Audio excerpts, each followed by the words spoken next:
அன்பு நேர்களே, sunrise India டிவியில் முதலாக ஒரு புதிய நிகழ்ச்சியாகும் நேர்காணல் நிகழ்ச்சியில் உங்களுக்கெல்லாம் நன்கு பரிச்சயமான அரசியல் ஆய்வாளர், புலனாய்வு செய்தியாளர் நிலாம்டீன் அவர்களுடன் இணைந்து நேர்காணல் வழங்குவதில் மகிழ்ச்சி அடைகிறேன். நேரடியாக நிகழ்ச்சிக்கு சொல்வோம். அன்பு நேர்களே, எமது சன்ரைஸ் டிவி நிகழ்ச்சியின் வெற்றி என்பது நேர்களின் ஆதரவிலேயே தங்கியுள்ளது என்பதால் இதன் கீழ் காணப்படுகின்ற சப்ஸ்கிரைப் பட்டனை அழுத்தி தங்களின் ஆதரவினை வழங்குமாறு அன்பாய் கேட்டுக்கொள்கின்றேன். எமது இந்திய சன்ரைஸ் டிவி சார்பாக இன்றைய நேர்காணலில் அரசியல், இராணுவ, புலனாய்வு செய்தியாளரும் மூத்த பத்திரிகையாளருமான நிலாம்டீன் அவர்களை இணைக்க இருக்கின்றோம். அந்த அடிப்படையிலே உங்களிடம் சில கேள்விகள்.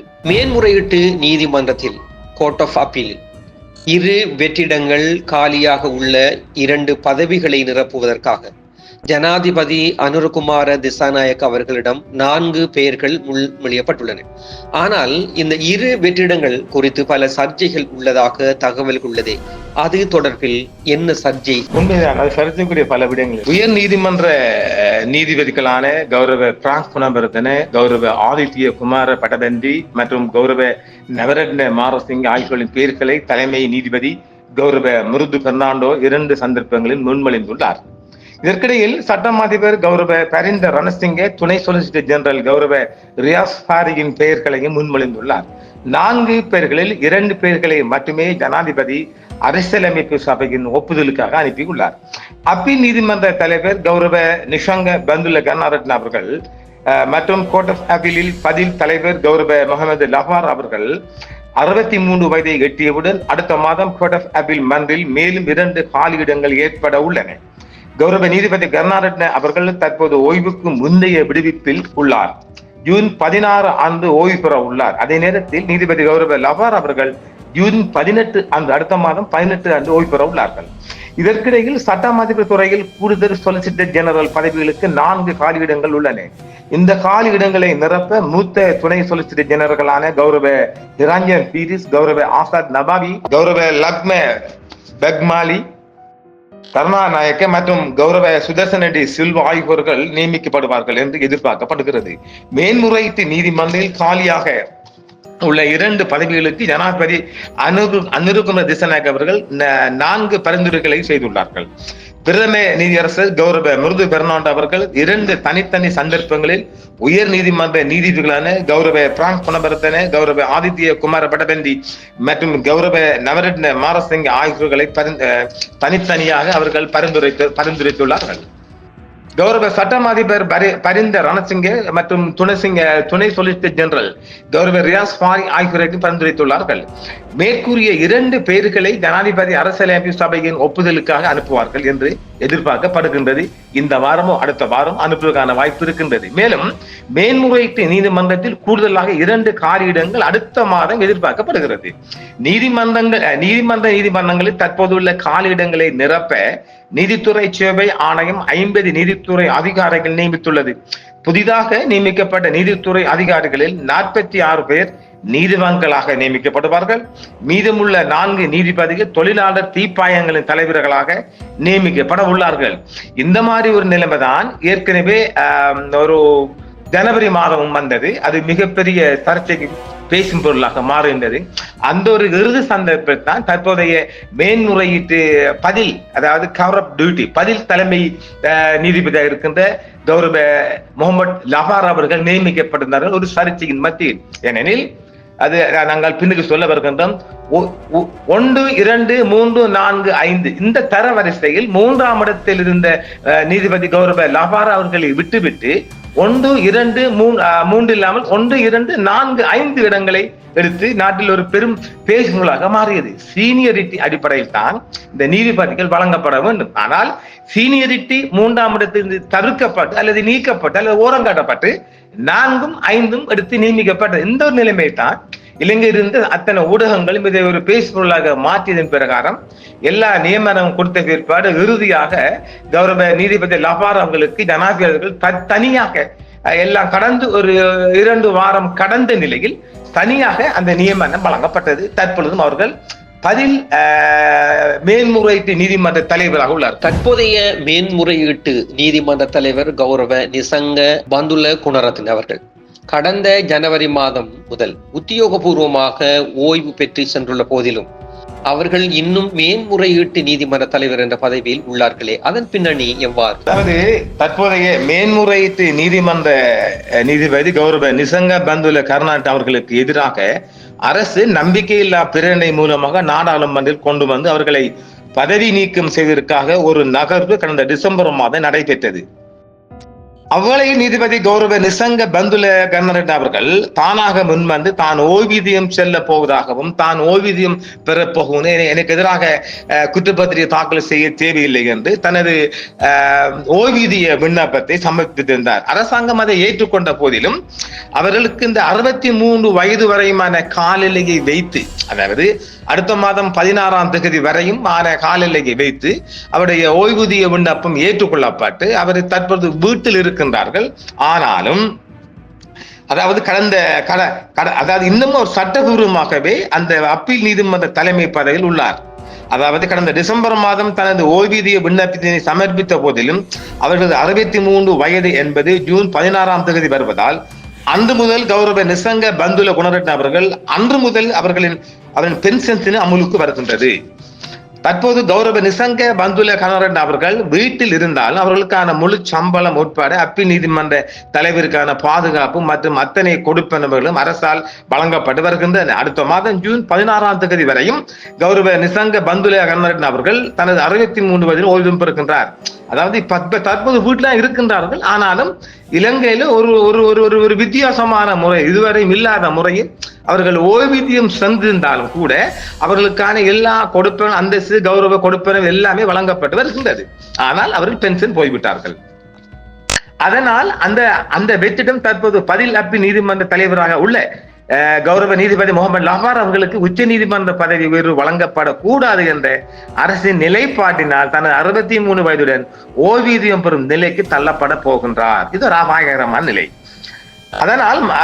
அதனால் ஜூன் மாதம் 18ஆம் தேதி நீதிபதி முகமது லஹார் அவர்கள் இந்த அரசின் அநியாயமான செயல்பாட்டினால் நீதிபதி முகமது லஹார் அவர்களுக்கு உச்ச நீதிமன்ற நீதிபதி கிடைக்காமல் செய்வதற்காகவே அரசாங்கம் திட்டமிட்டு கௌரவ கருணாநிதி அவர்கள் தனது ஓய்வூதிய விண்ணப்பத்தை சமர்ப்பித்த போதிலும், அதாவது அவரது விண்ணப்பத்தினை ஏற்றுக்கொண்ட போதிலும் அவர் இன்னும் அந்த பதவியில் உள்ளார். இலங்கையின் வரலாற்றில் அது ஒரு அநீதியான அரசியல் துஷ்பிரகம். இது குறித்து இன்னும் எந்த ஒரு எம்பியும் நாடாளுமன்றத்தில் கேள்வி கேட்கவும் இல்லை. எந்த ஒரு முஸ்லிம் அமைப்பாக இது பேசவும் இல்லை. எனவே இது குறித்து இன்னும் இந்த மக்களுக்கு இந்த விடயம் எட்டவில்லை என்பது ஒரு மனவேதனைக்குரிய விடயமாக நான் பார்க்கிறேன். இலங்கையின் நீதிபதிகளின் வயது பற்றி எமது நேயர்களுக்கு சொல்லிவிடுங்கள். அப்பொழுதுதான் அது தெளிவாக அவர்கள் புரிந்து கொள்வார்கள். அதாவது மேஜிஸ்ட்ரேட் கோர்ட், MC நீதிமன்றம், மாவட்ட நீதிமன்றம் என்பது 60 வயது வரை, அது அரசாங்க சேவை என்பது இலங்கையின் அரசாங்க சேவை என்பது 60 வயது வரையுமான சேவை. அது 60 வயது வரையும் MC, DC இந்த 2 நீதிமன்றமும் வரும். அதாவது மேல் நீதிமன்றம் தான் இறுதியாக கௌரவ இளஞ்சில் அவர்களும் வவுனியா மேல் நீதிமன்ற நீதிபதியாக கடமையாற்றினார்கள். அது 61 வயது வரை, ஒரு வருட செய்தார்கள். அப்ப இந்த மேல் நீதிமன்ற நீதிபதி என்பவர்கள் 61 வயது வரையும் கடமையாற்றலாம். மேன்முறையீட்டு நீதிமன்றம், அப்பீல் கோர்ட் ஆஃப் அப்பீல், அது 63 வயது வரையும் கடமையாற்றலாம். உச்ச நீதிமன்றம் 65 வயது வரை கடமையாற்றலாம். இது ஜெயா ஜெயபத்னா அவர்கள் அரசியல் யாப்பில் அப்போதைய அவரது மாற்றத்தை கொண்டு வர நீதிபதிகளுக்கான சலுகையாக அவர் அதை செய்திருக்கின்றார். 65 வயது வரையும் உச்ச நீதிமன்றத்தில் இந்த நீதிபதிகள் கடமையாற்ற முடியும். சீனியரிட்டி அடிப்படையில் அது தெரிவு செய்யப்படும். அந்தந்த இடங்களில் வெற்றிடங்கள் வருகின்ற போது இந்த வயதுக்கு ஏற்றாப்போல் செய்து கொள்ளப்படும் என்று நான் சொல்ல முடியும். கடந்த ஜனவரியில் மேன்முறையீட்டு நீதிபதிகள் நியமனத்தில் சேவை மூப்பின் அடிப்படையில் சீனியாரிட்டி பட்டியலில் 3வது இடத்தில் இருந்த நீதிபதி முகமது லஃபார் அவர்கள் நீக்கப்பட்டதாக செய்திகள் வெளியானது. அதன் உண்மைத்தன்மை என்ன? அது உண்மைதான். கடந்த ஜனவரியில் அப்பீல் நீதிமன்ற நீதிபதிகள் நியமனத்தில் சீனியரிட்டி அடிப்படையில் 3வது இடத்தில் இருந்த நீதிபதி கௌரவ முகமது லஃபார் அவர்களுக்கு நியமனம் வழங்காமல் 1, 2, 4, 5 தர வரிசையில் நியமிக்கப்பட்டார்கள். அதாவது 3ஆம் இடத்தில் இருந்த நீதிபதி முகமது லஃபார் அவர்கள் நீக்கிவிட்டு 4 நீதிபதிகள் நியமிக்கப்பட்டார்கள். இது உண்மையில் ஒரு சிறுபான்மை சமூகத்தின் மீது காட்டப்பட்ட அநீதியாகும் என்று நாங்கள் அப்போதே பல இடங்களில் பல நேர்காணல் நாங்கள் பதிவு செய்திருந்தோம். இந்த அடிப்படையில் தான் மக்கள் நீதிபதி செழியன் அவர்களும் இந்த அரசால் ஓரங்கட்டப்பட்டார். ஆனால் ஊடகங்கள் நீதிபதி முகமது லவார் அவர்களுக்கு நடந்த அநீதி குறித்து ஊடகங்கள் வாயிலாக இந்த விடயம் பேச்சு பொருளாக மாறிய போது ஜனாதிபதி வேறு வழியின்றி தனியாக அப்பீல் நீதிமன்ற பதில் தலைமை நீதிபதியாக நியமனம் செய்தார்கள். உண்மையில் பதில் தலைமை நீதிபதியாக அல்ல, முழு தலைமை நீதிபதியாகவே அவர்கள் நியமனம் செய்யப்பட வேண்டும். அந்த தலைமை நீதிபதி நியமனம் முஸ்லிம் ஒருவர் போய்விடக் கூடாது என்ற உச்சகட்ட அரசின் அழுக்கு படிந்த மனப்போக்கு காரணமாக பென்ஷன் சென்ற ஒருவரின் பென்ஷன் விண்ணப்பத்தை ஏற்றுக்கொண்ட போதிலும் அவர் இன்னும் அந்த பதவியில் தலைவர் பதவியில் உள்ளார். பென்ஷன் சென்றால் அந்த பதவி வெற்றிடமாகப்படும் இல்லையா? அந்த பென்ஷன் ஒன்று அவர் சென்றிருக்கின்ற அதைத்தான் அவர்கள் இப்ப கவர் அப் டியூட்டியாக கொடுத்திருக்கின்றார்கள். அவர் பென்ஷனுக்கு சென்றாலும் கூட அவர் அடுத்த மாதம் 16ஆம் தேதி வரை அந்த கடமையில் இருக்கின்றார். இது இலங்கையில் ஒரு மாறுபட்ட விடயம், வித்தியாசமான விடயம்.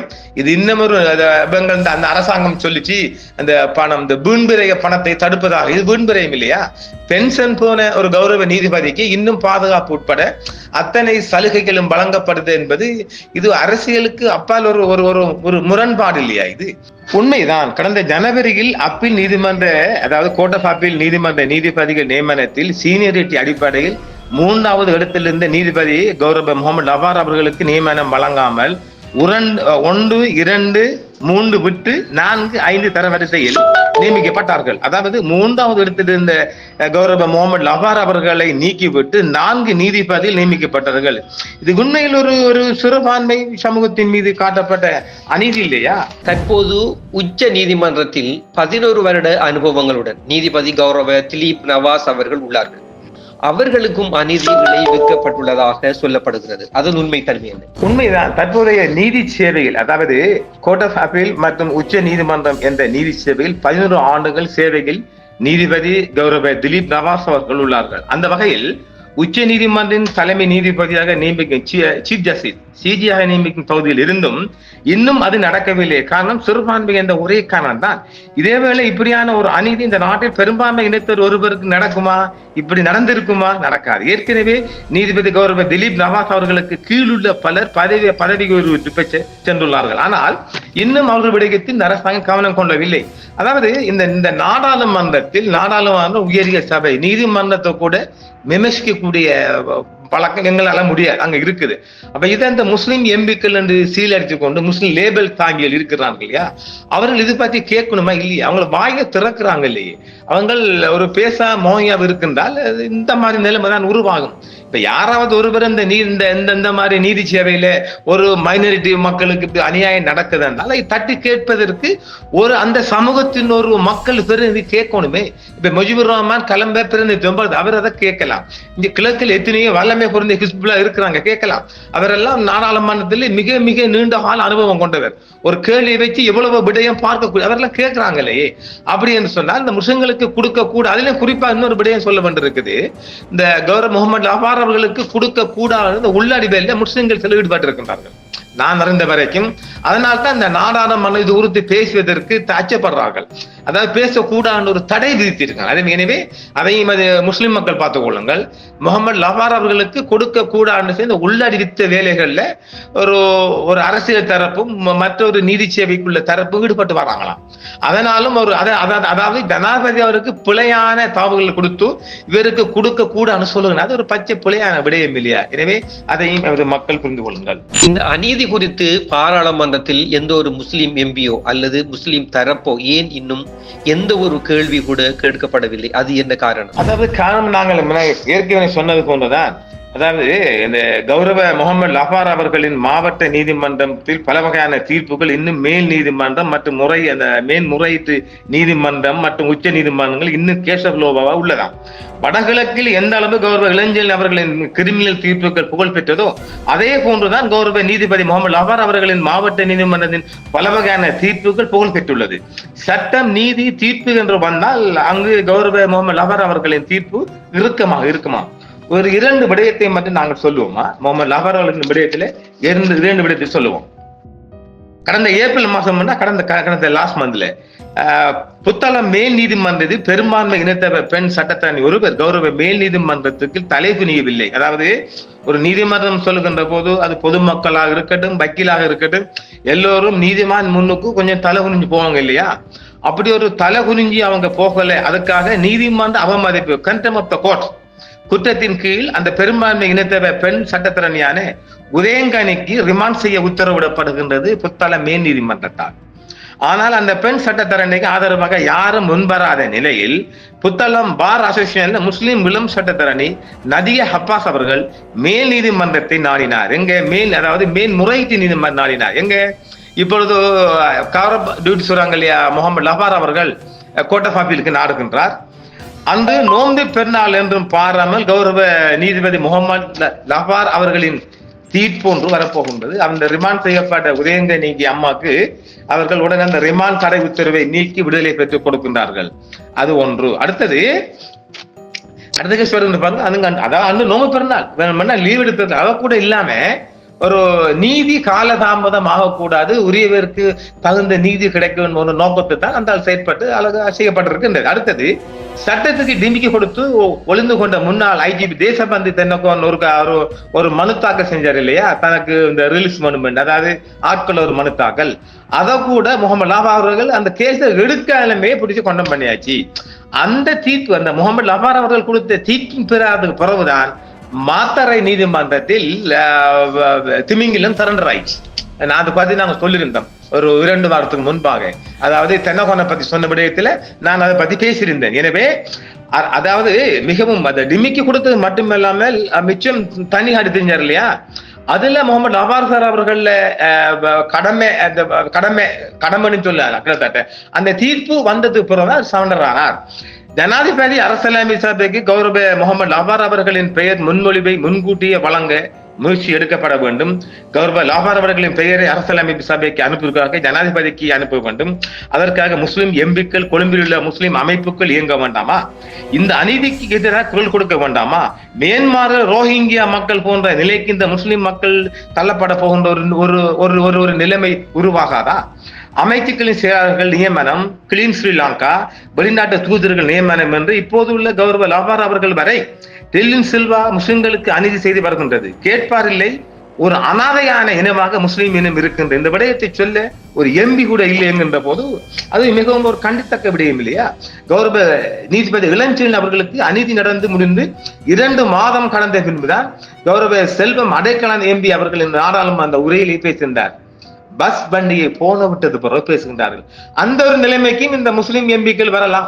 ஏன்னா இவர் கிடைக்காம போட்டு பிறகு இவங்க பார்லிமெண்ட்ல 4 நீதிபதி வந்தால் இந்த மக்கள் அதை இங்க பார்த்துக் கொள்ள வந்தது. ஏற்கனவே கௌரவ நீதிபதி முகமது லபார் அவர்களுக்கு அநீதி செய்ய திட்டமிட்ட வேளையில் தான் ஊடக பரப்பில் இந்த விடயம் பேசி பொருளாக மாறிய போது அரசுக்கு வேறு வழி இல்லாது விரும்பியோ விரும்பாமலோ கொடுக்க வேண்டிய நிர்பந்தம் ஏற்பட்டது. கௌரவ நீதிபதி முகமது லபார் அவர்கள் ஏற்கனவே பின்னடைவுகளை எதிர்கொண்டுள்ளார். அதில் அவரது பணி மூப்புகளை இருந்த போதிலும் பதவி உயர்வுக்காக இன்னும் ஜனாதிபதியால் சிபாரிசு செய்யப்படவில்லை.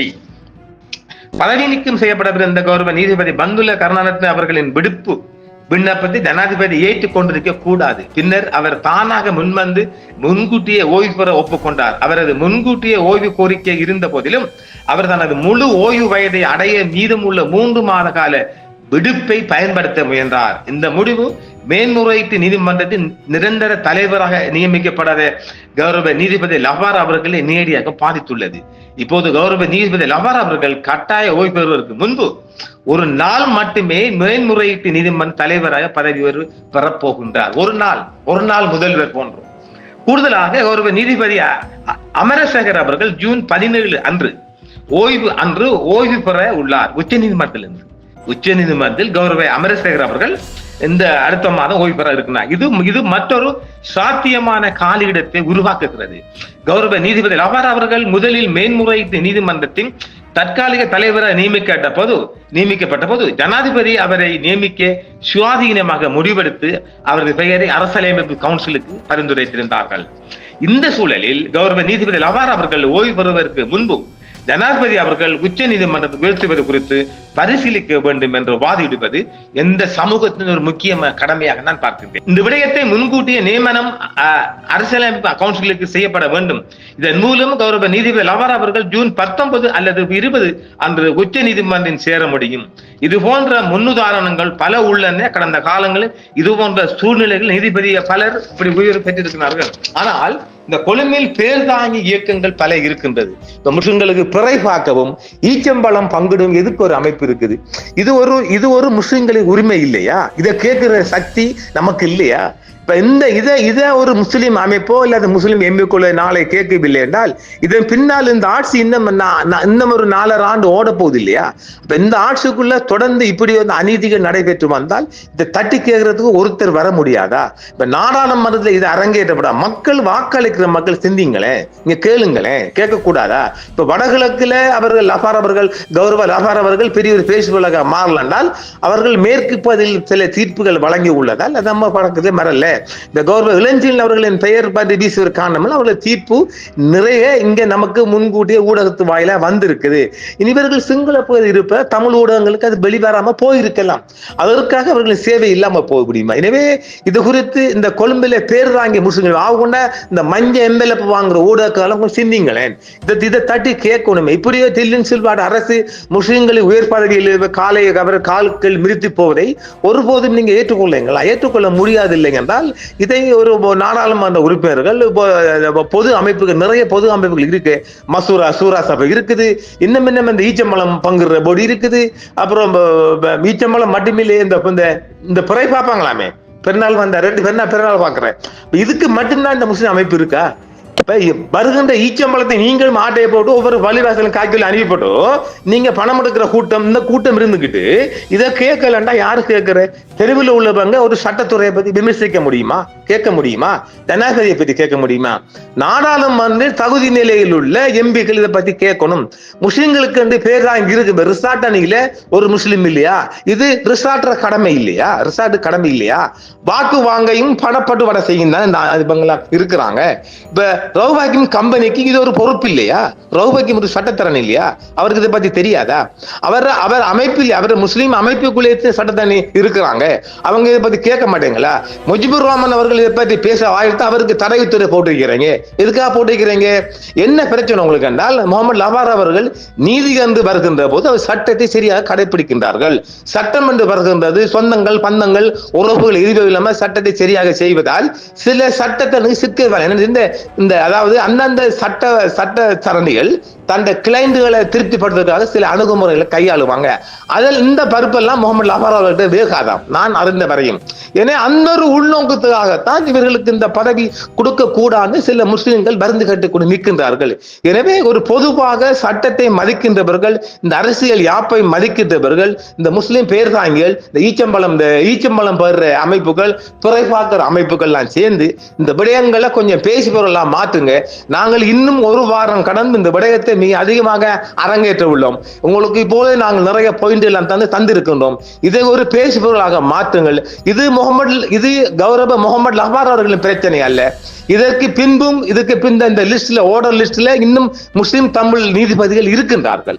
அவர்களுக்கும் இந்த அநீதி நடக்க கூடாது என்பதற்காக நாங்கள் கத்துக்கின்றோம். எனவே இன்னும் அடுத்த ஆண்டும் இதே பிரச்சனை வரத்தான் போகுது.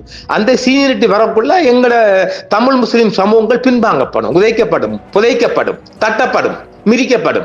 இவைகள்லாம் தட்டி கேட்பதற்கு ஒரு அமைப்பு ரீதியாக ஊடக ரீதியாக கொழும்பில் இருக்கின்ற முஸ்லிம் தமிழ் அமைப்புகள் தமிழை மட்டும் கழிக்கிறார், அவங்களும் வரணும். எனவே இது பற்றி கூடிய கவனம் செலுத்துவதற்காக நாங்கள் இதை உங்களை ஏற்றி வைத்திருக்கின்றோம். இதுவரை இன்று நடைபெற்ற நேர்காணலில் பல ஆக்கபூர்வமான கருத்துக்களை தெரிவித்த அரசியல் மற்றும் இராணுவ புலனாய்வு செய்தியாளர் எம் நிலாம்டீன் அவர்களுக்கு எங்களுடைய சன்ரைஸ் இந்திய டிவி சார்பாக நன்றியை தெரிவித்து விடைபெறுகின்றேன். நன்றி நேர்களே, மீண்டும் மற்றும் நிகழ்ச்சிகளில் சந்திப்போம். நன்றி. என்றும் உங்களுடன் சன்ரைஸ் இந்தியா டிவி சப்ஸ்கிரைப் பண்ணுங்கள், பெல் பட்டனையும் கிளிக் செய்யுங்கள். உங்கள் ஆதரவே எங்கள் சேவை. ஆதரவு தாருங்கள், அரவணைப்போம். மறக்காம சர்ப்ரைஸ் பண்ணுங்க. தேங்க்யூ.